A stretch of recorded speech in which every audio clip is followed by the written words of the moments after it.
Tiniyak ng Eastern Police District ang kapayapaan at kaligtasan ng mga mamamayang dadalaw sa mga semeteryo upang alalahanin ang mga yumaong mahal nila sa buhay ngayong Undas 2025. Ngayong unang araw ng Undas, November 1, 2025, umaga pa lamang ay dagsa na ang mga tao sa mga semeteryong nasasakupan ng Eastern Police District bilang pag-alala nila sa kanilang mga yumaong mahal sa buhay. Ilang araw pa lang bago sumapit ang araw ng mga kaluluwa ay nagpakalat na ng mga kapulisan sa mga sementeryo ng Pasig, Mandaluyong, Marikina at San Juan na kung saan may mga nailatag ng Police Assistance Desk para magbantay at magbigay seguridad.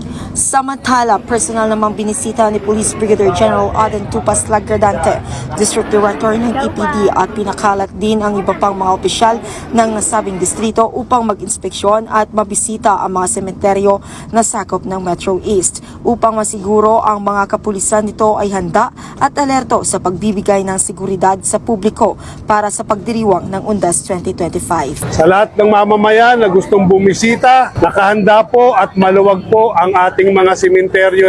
Naka-ready po kami. Kung may mga dala kayong sasakyan, naka-ready po ang aming peace and order. May mga kapulisan po na nakakalat at handang tumulong at sumuporta sa inyong lahat. Maganda ngayon ang pamamalakad nila kasi hindi masikip, maluwag.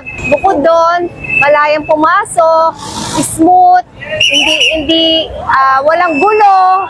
Kaya okay naman ngayon ang pamamalakad nila, ang ginagawa nilang pag-aayos. Maayos naman ang mga taong bahay sa pagpasok sa sementeryo, walang kaguluhan. Sa pagdiriwang ng Undas 2025, ang Eastern Police District ay nakikisa sa lahat ng Pilipino sa pag-alala sa ating mga yumaong mahal sa buhay. Sa ating mga kababayan, makipagtulungan, sumunod sa mga alintuntunin at manatiling maingat sa inyong paligid.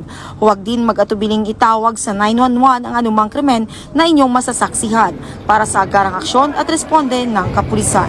Mula dito sa Eastern Police District, ako po ang inyong Police News Network Correspondent, Patrolwoman Merin Vilocas, alagad ng batas, tagataguyod ng Balitang Pulis.